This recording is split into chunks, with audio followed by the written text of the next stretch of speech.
You all heard Tyler's interview. You got to see his video. But could tracks have been found in the same area from possibly a juvenile? Find out tonight, and I'll be taking your calls on the Underground Live. Something big is spooking residents. Multiple people have claimed to see a large furry animal trudging through the woods. I literally could see him from all the way over here. I started hearing it. It was very large, and it was running so fast. Of sorts for campers in Taos County. The Sheriff's Office is sharing safety tips on social media to protect yourself from Bigfoot. I saw something out of the corner of my eye off the side of the road in the culvert. It's not like a bear, and it wasn't like a coyote. I've never seen anything like that. No details, just big, like 10-foot foam, big figure. It freaked out, hit it in the leg. I don't think it registered what it was. What's the likelihood that there are big animals that have gone undetected by scientists and by trained?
Y'all, let me tell y'all something. You got sound now? You might be reading lips, brother. I'm sitting here trying to run this shit by myself. I am half a moron, or maybe a full moron. Can you hear me now? Thumbs up, everybody. You're shooting blanks, big guy. Oh, my God. Possibly not hearing the audio. I'm sitting here trying to run this shit by myself. Yeah, we got audio. Okay. Good deal. Yes. Don't smoke marijuana, people. I'm not saying I did, but if you don't smoke marijuana, things will flow a little bit better for you, I think. Maybe you can remember stuff better. Even if your state gives you a card because you have a condition, just don't smoke it.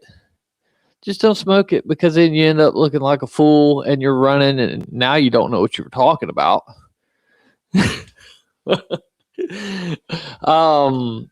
Yeah. So anyways, as I was saying, thanks to everyone who continues to support this program, continues to watch. The interview with Tyler has already passed 10,000 plays, which is crazy. And I just want to say I really appreciate it to everybody. So tonight, we're going to open the phones back up. We're also going to take a call from a lady who found tracks in the same area or close on Eglin Air Force Base. She found juvenile Bigfoot tracks in the same area, same year. So super excited to let y'all, hear her description on what she found, the kind of the things that she's heard out there in that same area. And we'll take calls from anybody else who feels the need to call in. The phones are not yet open, but the number 850-695-0522 when you decide, or when I decide to cut on the phones and let people call in. I'm liking the call-in show, people. It is my favorite thing of the week, most definitely. Tuesday nights listener tales will move to Wednesday. Okay? The algorithm hates me on Tuesdays for some reason. So I'm still trying to figure out this whole YouTube scheduling thing. So the only live show of the week moving forward will be on Sundays. Wednesday, there'll be an interview, listener tales, whatnot. Friday will be in-studio interview. So, and then back Sundays will be the call-in show. However, this call-in show will move to 3 hours. It will go from 8 to 11. The last hour will be for members only, and the memberships you will be able to purchase starting tomorrow. So excited to get that on. Just trying to figure out the schedule, of when's the best time to release, because this show's for a niche audience, right? So when's that audience online looking for the stuff, right? Okay, the expedition, we have 4 spots available. And I've got 3 people who have emailed me today saying they're wanting tickets, but they haven't purchased yet. If you are in the area, you ever wanted to be part of a real Bigfoot expedition, come along. This isn't going to be your typical sit around the campfire and talk. This is more of an actual expedition. So like, people are going to try to arrive early on Friday. We're going to get out and check some creeks, cover some ground, and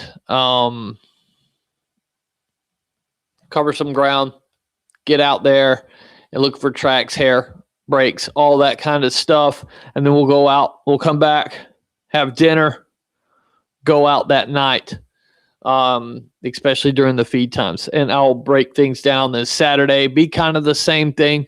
We're going to cover ground, trying to find some tracks that we can cast, and find some of that evidence that you can bring home, that evidence you can hold in your hand. But in the evenings, after dinner's done, and dinner may fluctuate, it may not be at 7 o'clock, maybe like, all right, hey guys, we're eating dinner at like 5 today, and we're going to be out till 2 in the morning. But it's a rough it kind of deal.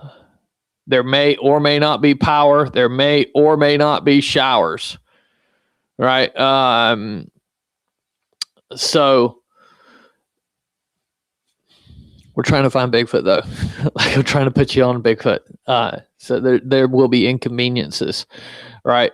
However, like I said, 4 spots remain right now. I'm sure they'll be gone by the end of the week. But y'all shoot me an email, bigfootstacy13@gmail.com.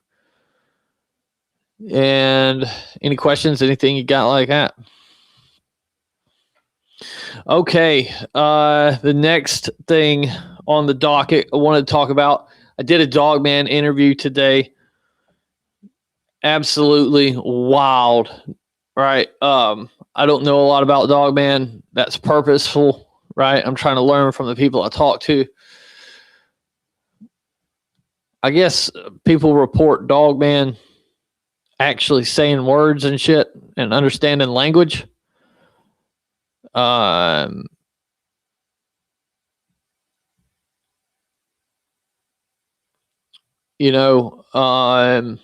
Because this thing spoke to him. I'm not calling dude a liar. I'm not calling dude crazy. He seemed pretty sane talking to him. Okay. Story was just wild as shit. I don't know what to make of it, but y'all hear it. It was good conversation. He had a lot of trauma from it,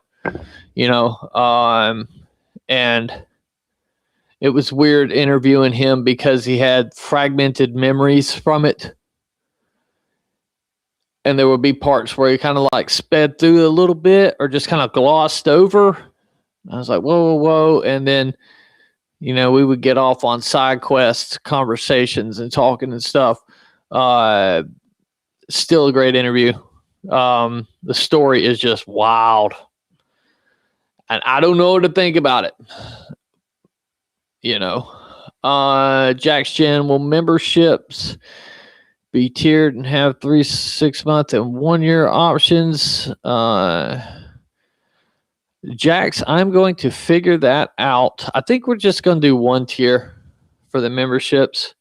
And what I'm thinking is you get the members call-in show, you know, call-in hour.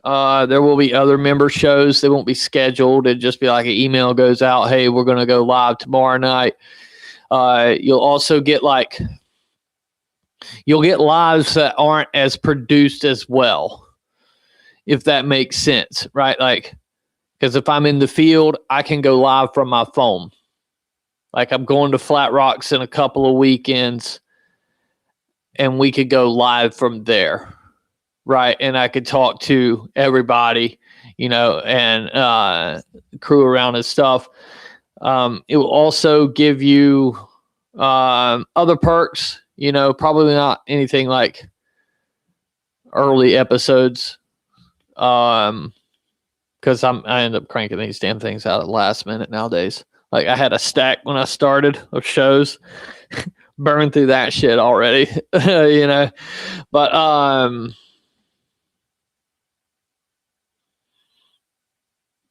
you know, so doing the best we can there to get them out. But yes, no, oh, okay, I see what you're saying. Yeah, hey, it'll be an automatic renew thing, cancel anytime, right? Like, if you want to cancel it, you go cancel it.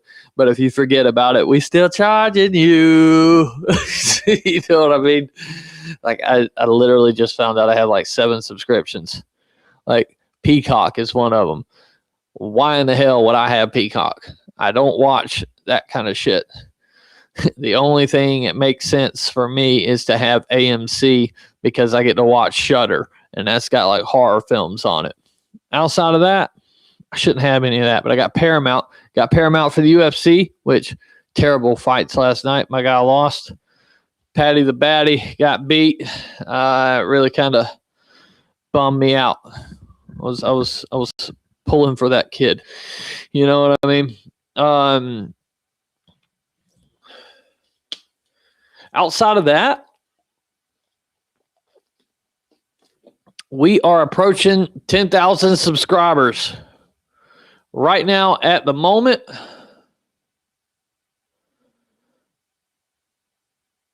let's pull it up here. They look like animals. See, here's my deal. Like, I get it. They could possibly be people. I'm not saying they couldn't. These things they look like monsters. When people are like, oh, it looked human. If you just mean it had 2 arms and 2 legs and walked upright, then yeah, sure, it looked human. That's where that shit ends. They don't look human. Ain't nothing about it looks human. It'd be like looking at a chimpanzee, but it looks human. Don't look human. It looks like an animal, right? It looks like some type of creature. Like I said, they may not be, but y'all got to understand how people can make that distinction, right? And not being rude. You could make that distinction because the damn thing I saw looked like a monster, bro. And all this forest giant bullshit, forest friend and all that. Oh, they're our friends and shit. Yeah, how the fuck do you know that? Like, how do people know that? How do they get off saying that? Like, if you've taken the chance to be around them, good luck to you, bro. I don't want to be around that thing like that. That's why because from the looks of the creature and by the other things that they've done, there's nothing about them that tells me that they are going to come up and hug me. They're going to come up and be my friend. That is such a big leap of faith, you know. just from the look of them, just from the way they act. Like I said, I ain't saying it ain't true. I ain't saying it ain't happening. But I'm going to have to see that shit because I have a hard time believing it. Yeah, and it may be. I had a hard time believing in Bigfoot. And here we are. So never say never is my a bit of advice to you people. Okay, yeah, like I said, as I got sidetracked, we are at 9,716 subscribers. When I started the show, we have 4,799. And then now we're at 9,716. All since November 14th. It's crazy. The show is growing like super fast. And hey, I'm glad y'all are enjoying it. But I didn't just bring up, we're about to make 10,000 subscribers. I didn't just bring that up for shits and giggles. What are we going to do for this moment? What are we going to celebrate it? We've got to celebrate, right? 10,000 subscribers, you know? Maybe it's the Janet Jackson nipple slip thing, right? I don't know. But I'm really thinking we should do a giveaway. I should do a giveaway and not a raffle. Not none of that shit. So I guess we got to somehow or another. There's 56 people listening now. So I assume by next Sunday, we may be there. If not, it'd be the Sunday after that. But that show that follows hitting 10,000, going to have a giveaway, and which is going to be rough because there's so many people in the chat. I guess you'll have to do something. I don't want you to have to pay or nothing, but it would be cool as hell if you like shared it or did something like that. I don't know. Something to help us get to the next ones. But my friend, famous John Urban, he is, and y'all can go to his website, famousjohnurban.com. He's an artist, he draws Bigfoot stuff, cryptid creatures, all kinds of stuff. I commissioned him for a picture of my wife and my little baby ferret who had passed away, or my ferret that had passed away. Her name was Baby. She was not a baby. She was old. But that was really hard on me. And I had him commission a photo. So I know he's sending me 2 autographed books. It sounded like they were on the way to starting tomorrow. So maybe that can be part of that giveaway too. I throw some Journey to Belief stuff in there. Oh, by the way, hold on. I have Dogman shirts and hats. Okay. When we go to the conferences for the Journey to Believe stuff, one of the other things we got were these Dogman shirts and hats. Anybody wants any of that, let me know. The hat's pretty nice. However, appreciate you, Jay Rich. Appreciate it, buddy. But yeah, so to the 10K, we're going to be there soon. And I think that's amazing. I never thought it would have got that far. But I want to do a giveaway, big prize pack, maybe multiple giveaways, and I'll slowly write everybody's name down on on the damn scroll and give it maybe 30 minutes or something for everybody to get the thing, and then we'll draw out of a hat. Okay, enough of my rambling.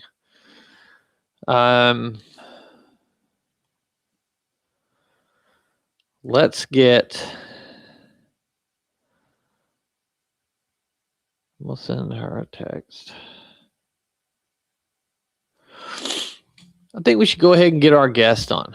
By the way, what y'all think of the episode? What y'all think of Tyler's story? Tyler, one of my friends texted me and said it was my best episode yet. He said it was easier. I'm a better interviewer when I'm just talking shit with my friends. I don't know. Anyways, he liked it. I thought it was good.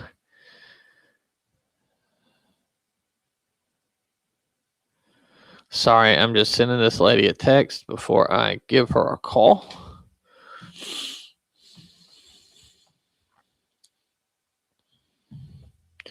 And as soon as she replies, which it looks like she's doing now. Okay. All right. Y'all ready to talk some Bigfoot with some people? Are you people ready to do some call-ins? We're going to do our first one, and then I'm going to turn the lines on. And we're just going to have a damn go at it and see what happens. The other night was really cool. All right, people. Let's see here.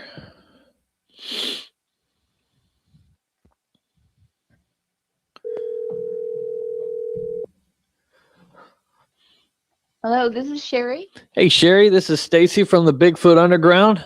How you doing? Stacy. Good. Good to hear from you. Yes, Really ma'am. appreciate you. Appreciate all you do. Hey, so you left a comment on the Yes. on the Tyler video. I sure did. And that was really neat. I was hoping we would get some extra stories, from the area. That's been the one cool thing about doing this show is like once I put out an interview, I'm usually getting like 3 or 4 hits in the similar area. Well, that's true. Well, we need to get Niceville on the map for Bigfoot. Let me tell you, you're going to put a pin in it tonight because they're out there. So any of your viewers, if they're not familiar with the area, I encourage them to do maybe the Google Earth, Google Maps, and just zoom out and take a look at how big this area is. And so what I was doing out there is I'm a geocacher, and there are amazing geocaches, on the Florida Trail, off of Highway 285, and all over Eglin. I mean, there's some that are just like way out there. And I love going out there. Sorry to interrupt you. Go ahead. Sure, go ahead. Just for some of our listeners who may not know, what exactly is a geocache? Oh, right. So it's really fun. It started way back. It started way back in Seattle, Washington, I believe. But and you can do it on your phone now. Back in the day, you had to have like an actual Garmin locating device and all this stuff. And it's gotten really easy now. You can do it on your phone. What you do is you get on there and people place ideally like an ammo can. And this ammo can has a lot of swag and goodies in it. They call it swag, and ideally you hike out and find this geocache on a map on your phone, and it guides you to it. It's really easy, actually. And then once you get there, you can take out a piece of, they call it swag, but you have to put something back in.